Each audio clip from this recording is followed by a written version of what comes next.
warahmatullahi wabarakatuh. Waalaikumsalam warahmatullahi wabarakatuh. Semangat pagi. Pagi. Ya, terima kasih banyak teman-teman semuanya sudah hadir di acara kegiatan pelatihan kita hari ini. Hari ini kita ada di pelatihan Manajemen Puskesmas Sistem Pelayanan Digital Terpadu dengan mata pelatihan pengenalan pelayanan kesejahteraan sosial dan potensi dan sumber kesejahteraan sosial. Sebelumnya saya izin memperkenalkan diri terlebih dahulu. Saya Syazza Halifah, saya adalah mahasiswa pertama dari Pusat Pendidikan, Pelatihan dan Pengembangan Profesi Kementerian Sosial. Nah, pada kali ini kita akan membahas terkait tentang mata pelatihan ini, yaitu pemeluk pelayanan kesejahteraan sosial dan juga potensi dan sumber kesejahteraan sosial. Nah, sebelumnya kita akan berdoa terlebih dahulu menurut agama dan kepercayaan masing-masing. Berdoa dipersilakan. Ya, baik, selesai. Terima kasih banyak teman-teman. Ya, teman-teman, kita akan membahas terkait dengan masalah ini lebih jauh. Tapi sebelumnya saya akan brainstorming terlebih dahulu apa yang teman-teman ketahui tentang masalah sosial. Mungkin ada yang berpendapat? Apa yang teman-teman ketahui? Silakan. Oke, bagus sekali. Silakan, ada lagi?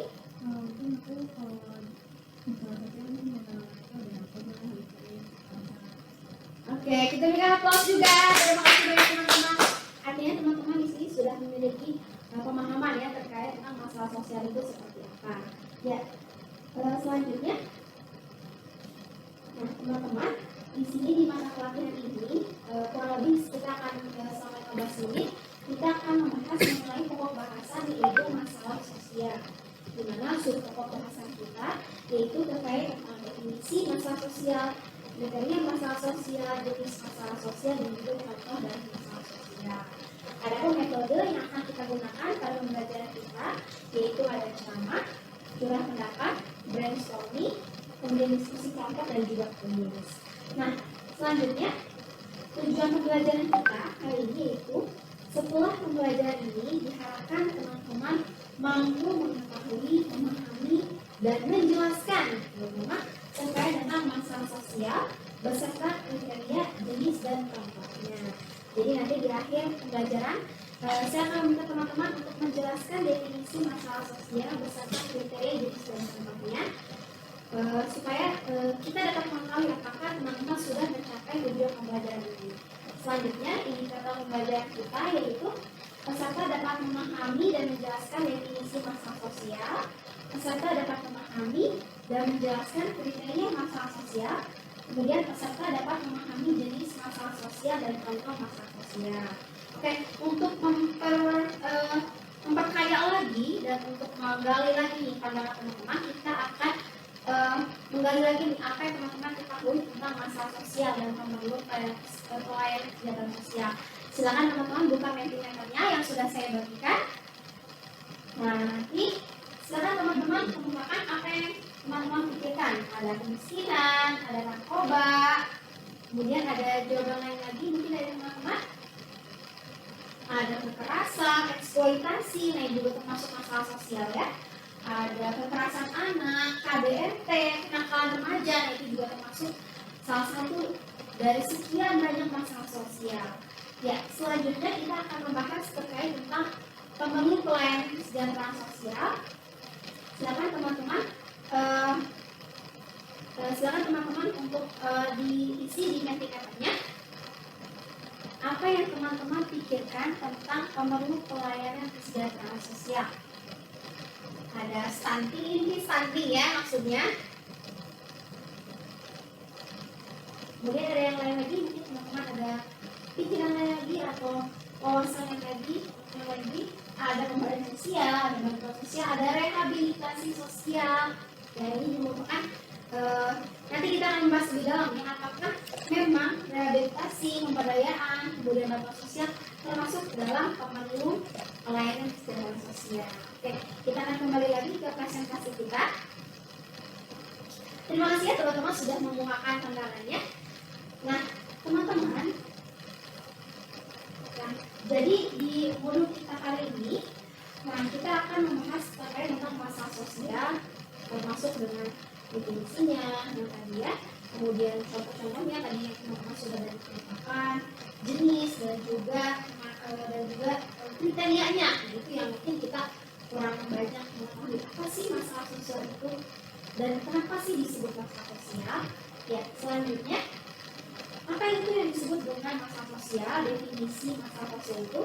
Nah, sebelumnya kita lihat dulu nih, lihat di gambar apa yang teman-teman pikirkan tentang masalah ini. Mana yang termasuk masalah sosial dan mana yang bukan masalah sosial? Zina, kemudian narkoba, kemudian ada apa lagi? Kerusuhan, betul sekali. Itu ini apa? Ya, hubungan. Nah, ini ada orang yang nggak punya uang. Apakah itu termasuk masalah sosial? Bukan. Oke, jadi teman-teman sudah ada wawasan ya, sudah ada teman-teman sudah punya pengetahuan terkait apa itu masalah sosial dan apa yang bukan masalah sosial. Kalau kita tidak punya uang, masalah sosial? Bukan maksudnya, ya kan? Jadi ada kata kunci dari gambar ini yang menggambarkan apa yang disebut dengan masalah sosial, yaitu masalah sosial adalah masalah yang harus dirasakan oleh banyak orang. Jadi kalau kita nggak punya uang, bukan berarti masalah sosial. Tapi kalau di seluruh wilayah ini itu banyak yang mengalami tidak punya uang, kemudian tinggal di lingkungan yang kumuh seperti di sini, itu baru dinamakan masalah sosial. Selanjutnya kita akan bahas definisinya. Jadi definisinya itu adalah kita ambil menurut Sutomo. Jadi masalah sosial adalah situasi sosial dan dirasakan oleh suatu kelompok tertentu yang tidak dibenarkan, mengganggu, merusak, mengancam atau membahayakan kehidupan sosial. Nah, jadi ada kesenjangan nih antara kenyataan dan harapan. Harapannya hidup enak, kenyataannya mereka tidak punya uang, hidup di lingkungan kumuh, menderita berbagai penyakit, mengalami masalah-masalah seperti KDRT dan lain-lain. Nah, itu yang disebut dengan masalah sosial. Selanjutnya, nah, penyebab masalah sosial ada dua, yaitu ada faktor eksternal dan juga faktor internal. Kalau faktor internal itu berarti di dalam diri kita sendiri, seperti ketidakmampuan, kecacatan, gangguan jiwa.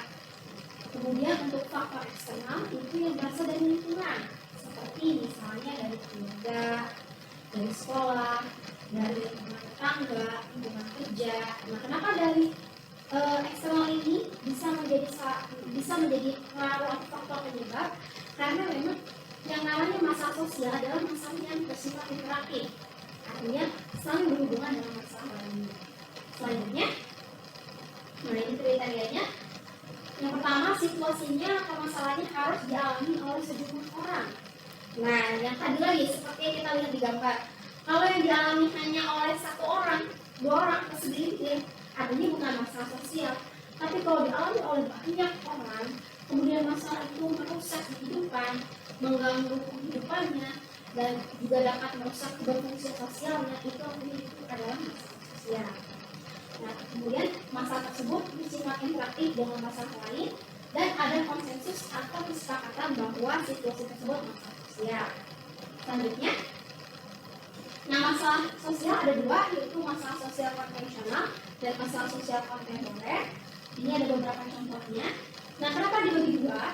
Karena masalah sosial konvensional itu berbeda dengan masalah sosial kontemporer. Masalah sosial kontemporer adalah masalah sosial yang disebabkan adanya perkembangan teknologi, perkembangan isu terkini.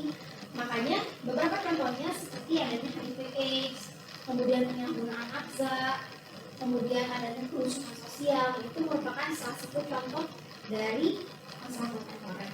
Selanjutnya masalah sosial konvensional. Nah, itu masalah yang tidak dipengaruhi oleh perkembangan atau isu terkini. Artinya dengan situasi apapun, tanpa adanya perkembangan teknologi, perkembangan isu terkini, atau perkembangan isu situasi politik, itu akan tetap ada, akan tetap terjadi. Contohnya seperti kemiskinan, ketelantaran, kerasingan, dan lain-lain. Nah, sekarang teman-teman sudah dibagi kelompok. Nah, silakan selanjutnya teman-teman diskusikan. Nah, masalah sosial kontemporer dan konvensional yang ada di sekitar kalian serta penyebabnya. Silakan masing-masing satu saja, satu masalah sosial konvensional dan kontemporer.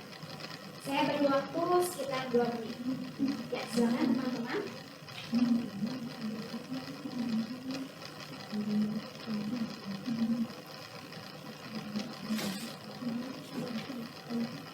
Oke, ya teman-teman silakan kita sudah selesai presentasinya. Silakan bisa teman-teman untuk presentasi kelompok. Silakan, siapa yang mau duluan? Ya, silakan. Ya, silakan untuk presentasi. Baik, mengenai masalah sosial konvensional, sebenarnya berkaitan dengan situasi begini, kita melihat di lingkungan sekitar itu seperti percakapan, disabilitas itu karena dari faktor lingkungannya. Terus masalah sosial kontemporer yang dimana mengikuti perkembangan zaman, itu contohnya itu lingkungan sekitar kebanyakan kenakalan remaja maupun penyalahgunaan, dimana juga dari faktor eksternal seperti lingkungan teman dan juga pergaulan bebas. Oke, kita beri aplaus dulu untuk kelompok ini. Ya, silakan selanjutnya kelompok lainnya.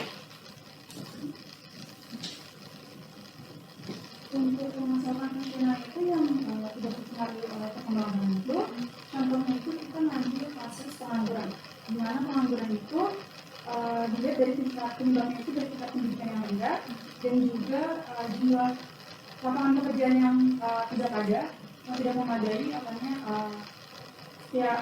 tidak memadai untuk orang yang membutuhkan pekerjaan itu. Dan untuk kontemporer itu yang mengikuti isu zaman itu ada HIV/AIDS, di mana HIV/AIDS itu penyebabnya dari kenakalan remaja. Oke, kita berikan aplaus juga untuk kelompok ini. Ya, baik, terima kasih teman-teman. Tadi teman-teman sudah mempresentasikan apa yang teman-teman ketahui tentang masalah sosial kontemporer dan konvensional. Artinya teman-teman sudah bisa memahami dan juga menjelaskan ya apa yang dimaksud dengan masalah sosial konvensional dan juga kontemporer. Oke, mungkin kita akan sedikit kuis untuk penutupan kita hari ini. Silakan teman-teman untuk menjawab. Kita cepat-cepat, siapa cepat dia dapat saja ya. Jadi saya akan membacakan kuisnya. Oke. Yang pertama yaitu tentang pemerlu pelayanan kesejahteraan sosial. Manakah yang bukan pemerlu pelayanan kesejahteraan sosial? A. Sosialita. B. Wanita tunasusila. C. Lansia terlantar. Dan D. HIV/AIDS. Ya, silakan. Sosialita. Oke, tepuk tangan. Ya, satu lagi mungkin pertanyaannya, apa yang akan dilakukan oleh SDM kesejahteraan sosial jika ada masalah pemerlu pelayanan kesejahteraan sosial di sekitarnya? A. Merujuk kepada fasilitas kesejahteraan sosial. B.